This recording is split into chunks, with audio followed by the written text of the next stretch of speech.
Ok, ça va. Merci. C'est parfait, ça va. Parfait. On est parti?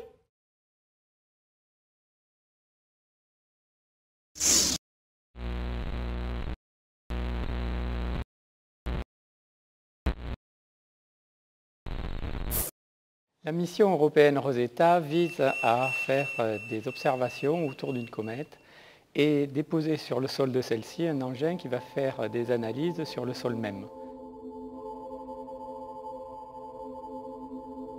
Lorsque le satellite principal arrivera à proximité de cette comète, il commencera par faire une phase d'imagerie lointaine pour lui permettre d'arriver à proximité.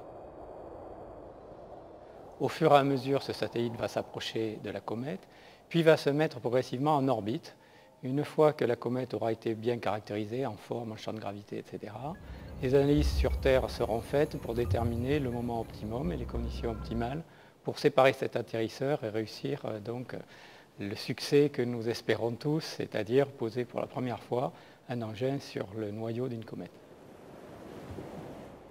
La plus grande question qui s'est vite posée à nous consistait à avoir des modèles d'environnement et de sol notamment de cette comète pour savoir s'il fallait concevoir un engin devant se poser sur un sol dur, un sol mou ou toute autre caractéristique intermédiaire. Et par conséquent d'avoir les solutions techniques qui permettent d'y faire face.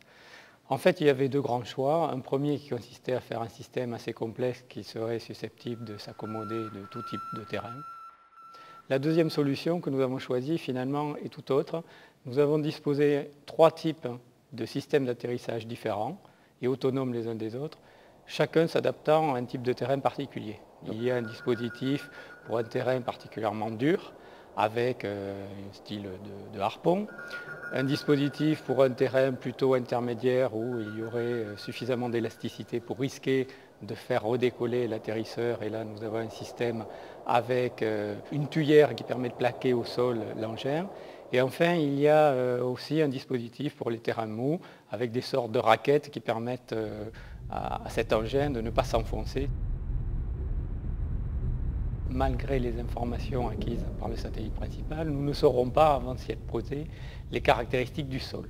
Par conséquent, il n'est pas possible depuis la Terre d'activer tel ou tel sous-système plutôt que tel autre. Et la logique générale, c'est d'avoir ces trois qui vont être activés en permanence. Chacun aura pas remplir cette fonction. Dans certains cas, il ne réussira pas parce que le terrain pour lequel il a été optimisé n'est pas le bon. Par contre, sur les trois, nous pensons qu'il y a une palette suffisamment large pour, quel que soit le terrain, il y ait une sécurisation de l'atterrissage, notamment par un ancrage au sol pendant cette phase de contact. Le danger étant, du fait de la gravité, d'avoir un rebond de l'atterrisseur qui repartirait finalement en orbite autour de la comète. Il y a donc un pain de poudre qui expédie un projectile fuselé pour qu'il pénètre le plus loin possible. Et ce projectile est en fait relié au corps principal du satellite par un petit filin. Une fois que le projectile s'est arrêté, ce filin est rétracté de manière très rapide pour le tendre et éviter donc que l'atterrisseur reparte. Nous rendons solidaire l'atterrisseur avec la profondeur de la comète que nous espérons être assez dense pour justement tenir les charges liées à l'effet dynamique de l'atterrissage.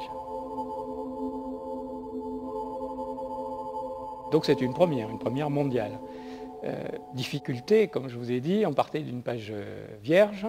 Et deuxième difficulté, pour tester. Vous imaginez bien que tester sur Terre un dispositif en microgravité, dans le vide, avec des températures basses et avec des sols qui sont quand même mal connus, il est très difficile de fournir un rapport technique indiquant que dans tous les cas, nous allons réussir. Il y a donc une part de risque dans cette mission non négligeable. Nous restons confiants. Néanmoins, je suis un peu anxieux en attendant 2014, la date où nous allons nous poser. Pour un ingénieur, c'est finalement quelque chose de tout à fait merveilleux que d'avoir une page blanche en disant conçoit quelque chose qui n'a jamais été fait pour faire quelque chose que je ne comprends pas très bien. Côté humain, ça a été une aventure également extraordinaire.